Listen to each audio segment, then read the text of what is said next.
Alors, ces règlements dont on commence à entendre de plus en plus parler, le DSA, le DMA, Digital Service Act et Digital Market Act, qui sont censés davantage réguler le monde numérique, mettent-ils en danger le règlement européen sur la protection des données, qui est en ce moment même en vigueur? On en parle avec Florence Gaulier. Bonjour. Bonjour. Merci beaucoup d'être connectée avec nous ce matin. Vous êtes donc administratrice de la FCDP qui représente les professionnels délégués à la protection des données en entreprise ou dans des grandes organisations. Et vous menez aussi le groupe de travail au sein de cette AFCDP autour des projets de règlement européen pour davantage donc réguler nos acteurs du numérique. Et vous nous dites dans un communiqué qu'à la lecture de ces textes en cours d'élaboration, eh bien, nous pourrions poser la question de qui veut la peau du RGPD. C'est quand même pas l'objectif, j'imagine, de ces textes européens, de vouloir la peau du règlement européen sur la protection des données. Nous ne l'espérons pas, mais nous avons effectivement publié cette tribune parce qu'à l'étude de ces textes, en tant que professionnels de la protection des données, les membres de la FCDP s'inquiètent de cette tournure que prend l'élaboration de la stratégie de la Commission européenne en matière de protection des données et de vouloir créer ce marché unique numérique sans tenir compte de manière suffisante de la protection des données.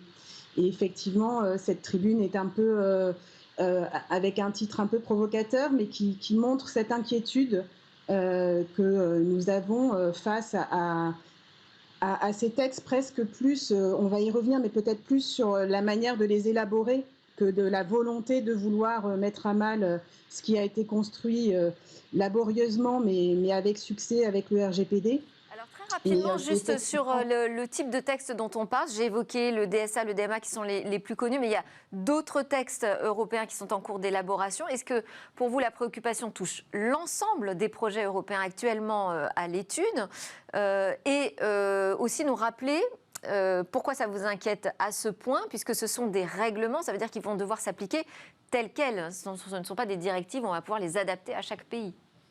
Exactement. De manière générale, la Commission européenne choisit désormais de plus en plus l'outil règlement plutôt que l'outil directif pour arriver à une harmonisation, à une uniformisation la plus complète possible. Donc, pour rappel, la stratégie de la Commission européenne en matière de numérique et de données, c'est vraiment de créer un marché unique du numérique et de la donnée avec plusieurs objectifs. Un objectif de partage de plus en plus fort des données, qu'elles soient personnelles ou non personnelles, puisque la distinction devient de plus en plus ténue, aussi bien dans le secteur public que dans le secteur privé, et entre le secteur privé et le secteur public.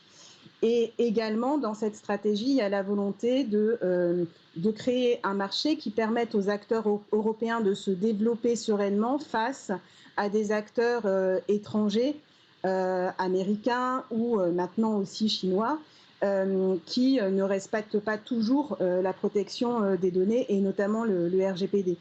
Donc, en soi, l'initiative de départ est louable et les délégués à la protection des données sont tout à fait favorables à ce type de développement. Mais, comme vous l'indiquiez, il y a une des premières critiques, c'est justement que cette stratégie consiste à être mise en œuvre plutôt en adoptant une multitude de projets de texte qui vont finalement porter sur des éléments souvent communs. Il y a la donnée, le numérique, les plateformes. Et donc, effectivement, comme vous le disiez, il n'y a pas seulement le DMA et le DSA, il y a également le DGA, le Digital Governance Act, il y a le Data Act qui est également en préparation, il y a également la régulation la réglementation sur l'intelligence artificielle. Se rajoute à ça aussi un texte sur l'identité numérique. Et en plus, on avait avant déjà la directive e-privacy qui était en cours de préparation, qui porte sur la protection de la vie privée dans l'univers des communications électroniques.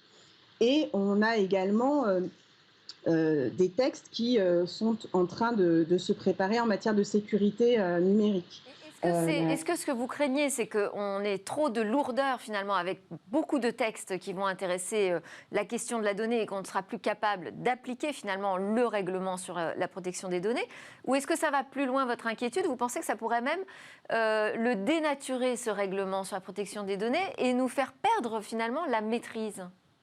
Alors, il y a un peu des deux. La première, parce qu'effectivement, cette absence de réflexion, il y a une espèce d'agitation politique qu'on comprend, de vouloir aller vite, mais du coup, il y a une incohérence entre les textes qui n'est pas forcément prise en compte, et une articulation entre les textes qui n'est pas non plus prise en compte. Ça crée une insécurité juridique qui, in fine, va forcément mettre à mal l'application du RGPD. On le sait en tant que professionnel de la protection des données, puisqu'on est habitué à devoir articuler plusieurs textes.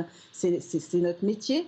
Mais là, ce n'est pas préparé. Et on sait d'avance que ça va créer à la fin quelque chose qui sera quasiment inapplicable et qui ne va même pas forcément servir les intérêts que la Commission européenne poursuit elle-même, puisque lorsque les entités ne sauront pas comment faire ce partage en respectant le RGPD, elles vont soit pas le respecter, soit au contraire fermer leurs données pour éviter d'être en infraction par rapport au RGPD. Donc il y a ce problème d'articulation qui est extrêmement important, mais il y a également, à partir du moment où on n'arrive pas à lire les textes et à les rendre cohérents, ça ouvre la porte à la possibilité du coup de ne pas protéger correctement les données. Alors peut-être. Après, il y a aussi... Oui. Pardon. Non, mais simplement, peut-être une provocation, mais on peut aussi se poser la question du RGPD. Faut-il continuer avec ce règlement? Peut-être que c'est une occasion de voir la protection des données différemment à travers des textes qui sont plus variés, peut-être plus ouverts à l'expérimentation. Le RGPD n'empêche pas ça. Le RGPD n'est pas conçu comme une contrainte, il encadre. Et il encadre non pas pour créer de la contrainte inutile, mais pour protéger les personnes, leur vie privée et leurs droits fondamentaux, leur liberté, pour éviter aussi des discriminations à partir des données. Donc on n'est pas en train de parler de quelque chose d'anodin. Et surtout, il a été conçu, ce qui a donné aussi beaucoup de réflexion. Il a mis beaucoup plus de temps à être adopté que ce qui va être le cas pour le DMA, par exemple. Parce que ça a pris pratiquement 4 ou 5 ans de réflexion pour le mener, justement pour arriver à un équilibre. Équilibre qui n'est pas toujours parfait, mais qui a quand même maintenant une certaine maturité. Et donc, vouloir le dépecer, c'est un risque important pour les personnes concernées et pour les consommateurs, donc c'est pas anodin. Après, ça ne veut pas dire que ces textes ne doivent pas être adoptés, c'est juste réfléchir à leur articulation avec le RGPD pour pas que ça aboutisse à quelque chose qui, in fine, sera ni bon pour les personnes, ni d'ailleurs pour les acteurs économiques. Et on comprend votre inquiétude parce que c'est déjà aujourd'hui visiblement compliqué de faire appliquer ce règlement sur la protection des données. Donc si les textes demain viennent s'ajouter et alourdir ce process, effectivement, c'est pas très rassurant pour nos libertés fondamentales en Europe. Merci beaucoup d'avoir soulevé cette question avec nous dans Smart Tech aujourd'hui. Florence Gaulier, administratrice de la FCDP. En plus, c'est la journée, je crois, d'un bilan annuel pour votre association. Donc j'imagine que vous allez évoquer tous ces enjeux bien plus en profondeur. Encore, on aura l'occasion de les suivre avec vous. Allez, merci. On enchaîne dans Smart Tech. On va parler de Clydia. Je vais vous faire découvrir cette nouvelle alliance qui croit encore en un cloud indépendant en Europe.